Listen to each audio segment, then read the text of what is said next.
안녕하세요. 자본주의에서 조기 은퇴하고 싶은 굴비입니다. 한 3일 정도 됐나요? 환율이 갑작스럽게 빠지고 있죠? 그래서 왜 이렇게 빠졌는지에 대한 이야기랑 그리고 여기에 대해서 제가 어떻게 대응할지에 대해서 한번 이야기를 드릴 건데요.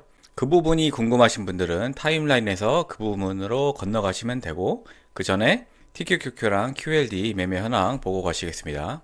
어제 장은 한국장이 밀린 것처럼 반도체 지수가 4.6%로 크게 빠졌고 지금 한 일주일 정도 장이 거의 비슷한 흐름 같은데 S&P나 나스닥 다우존스는 거의 사실 보합이거나 아니면은 약간 하락한 상태인데 여기에 들어있는 반도체 상품들이 크게 빠지다 보니까 거기에 연동해서 지수가 움직이는 듯한 모습을 보여주고 있습니다. 근데 또 한 가지 특이한 점은 오를 때는 나스닥 종합이랑 나스닥 100이 사실 거의 큰 차이가 없이 움직이는데 떨어질 때는 또 나스닥 100이 많이 떨어진단 말이죠. 이 부분은 해석하기에 따라 다른 것 같습니다. 그래서 나스닥 종합 차트에서 일봉을 보시면 다시 21선 아래로 내려온 모습을 보여주고 있습니다. 이게 전형적으로 저는 차트를 그렇게 신봉하는 편은 아니긴 하지만 차트를 믿는 사람들이 굉장히 많잖아요. 그렇기 때문에 차트를 봐야 된다는 입장인데 그 입장에서 바라보면은 이거는 정확하게 삼각 수렴하는 차트이죠. 그러니까 여기서 모이는 지점에서 상방으로 상승할지 아니면은 하락할지가 결정이 된다라고 볼 수 있겠습니다. 근데 제가 그렇게 믿는다는 게 아니고 그렇게 믿는 사람들이 많기 때문에 약간의 하락만 보여도 여기에 참여하는 시장 참여자들이 하락 베팅을 해버리는 사람이 많아지기 때문에 자기 실현적으로 하락할 것이고 여기서 상승하는 듯한 모습을 보이면은 마찬가지로 자기 실현적으로 상방 베팅하는 사람들이 많아져서 상방으로 뚫고 들어가지 않을까라고 생각이 됩니다. 어제 TQQQ 흐름 같은 경우에는 뭐 반등 다운 반등이 없었죠. 어제 쫙 빠지고 나서 한 번 더 1차 급락이 있다가 장중에 다시 반등하는 모습을 보여줬는데 그 전날에 이 횡보하는 구간조차도 터치도 못하고 다시 아래로 내려가고 반등했다가 지금은 다시 조금 내려간 상태입니다. 그렇기 때문에 당연히 제가 목표로 하는 77.7달러까지 도달하지 않았고 제가 보유하고 있는 208주에 대해서 매도가 발생하지 않았습니다. 제가 자료 준비한 당시에는 마이너스 171만원이었는데 지금 확인해 보니까 한 180만원까지 더 내려간 상태네요. 따라서 월별 손익 현황 변경된 거 없고요. 일단 오늘 같은 경우에는 어제 종가 대비해서 이 3차 매수가인 63.63달러가 마이너스 11% 떨어져야지 달성되는 수치거든요. 그래서 제가 말씀드린 것처럼 9% 범위 이내이기 때문에 지정가 매수를 걸어 놓을 생각입니다. 공포 탐욕 지수 같은 경우에는 그저께 44였던 게 43으로 1 하락했는데요. 이게 공포 탐욕 지수는 기본적으로 S&P 지수를 추종하긴 하지만은 7가지 지표를 가지고 평가하거든요.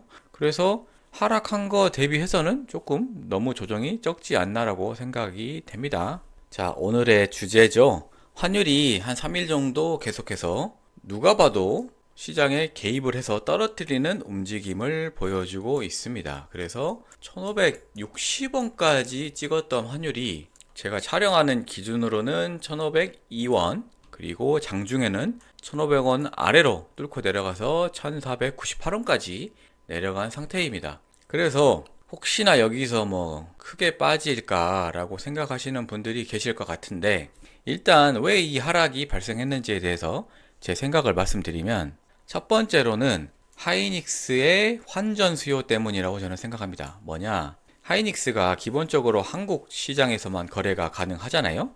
그런데 저도 기술적인 건 모릅니다. 근데 ADR이라고 해가지고 이 하이닉스를 미국 주식시장에 상장을 시켜가지고 그 미국 주식시장에 있는 사람들도 하이닉스를 매수 할 수 있는 그러한 어떤 시스템이 있나 봐요.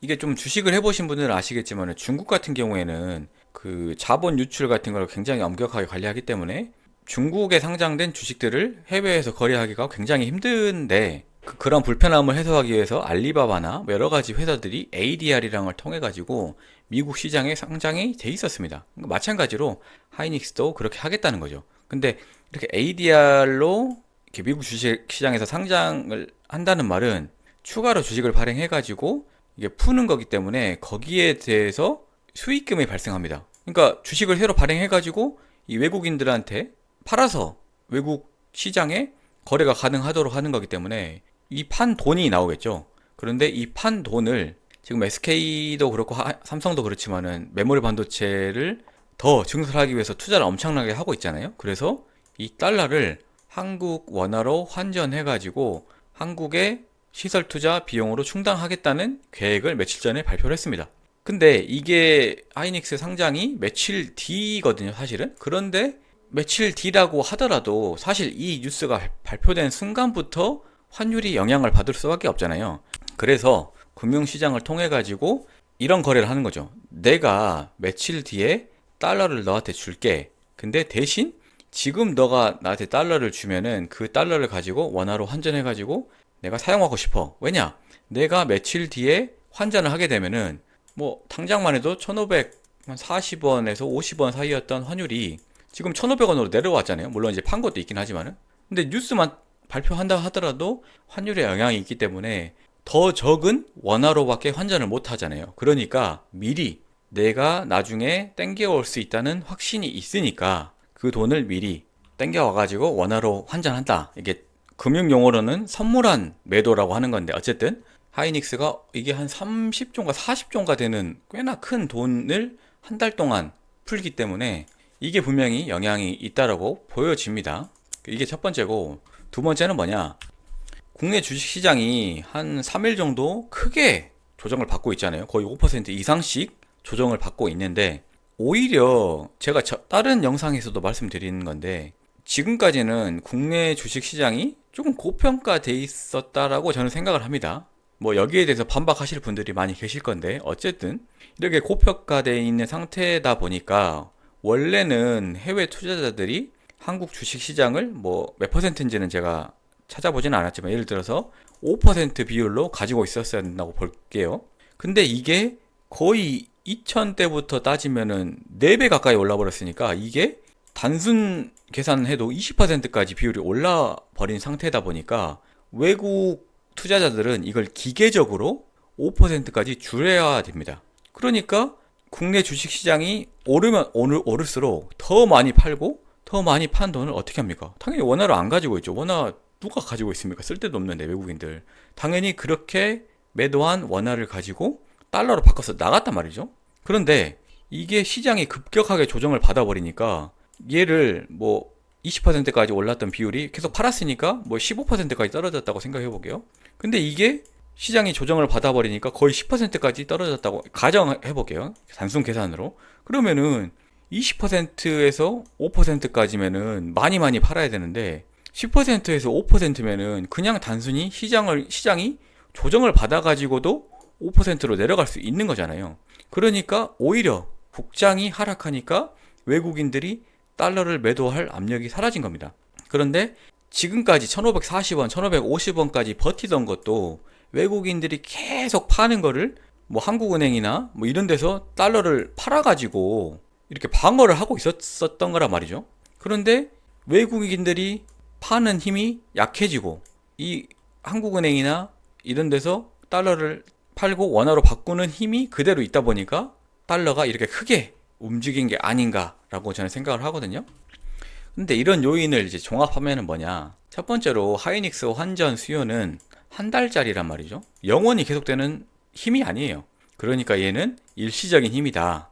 두 번째, 아까 말씀드린 것처럼 외국인들이 그러니까 원화를 달러로 환전해가지고 가는 수요가 지속적으로 감소한다라고 하면은 한국은행이나 이런 데서도 굳이 달러를 팔아가지고 원화로 바꿀 요인이 사라지는 겁니다. 그러니까 이 힘도 사라지게 되면은 장기적으로는 여러분 차트를 한 번만 보시면 이해를 하실 건데 장기적으로는 달러 원 환율은 과거부터 지금까지 계속 우상향 해왔습니다. 뭐 이외에도 여러 가지 요인이 있긴 하지만 어쨌든 저는 제가 앞서 말씀드린 이 두 가지 요인은 단기적인 요인이기 때문에 결국 달러 환율은 상승할 수밖에 없다. 그래서 저는 일단 월급을 받으면은 받는 대로 바로바로 환전을 할 거고요. 두 번째, 1,470원까지 내려온다라고 하면은 이때는 제가 가진 여유 자금까지 전부 환전할 생각입니다. 1,470원까지 내려가면. 네, 그래서 여기까지 왜 달러 환율이 이렇게까지 하락했는지에 대한 제 생각하고 어떻게 대응할 건지에 대한 제 계획을 말씀드렸습니다. 오늘도 영상 시청해 주셔서 감사합니다.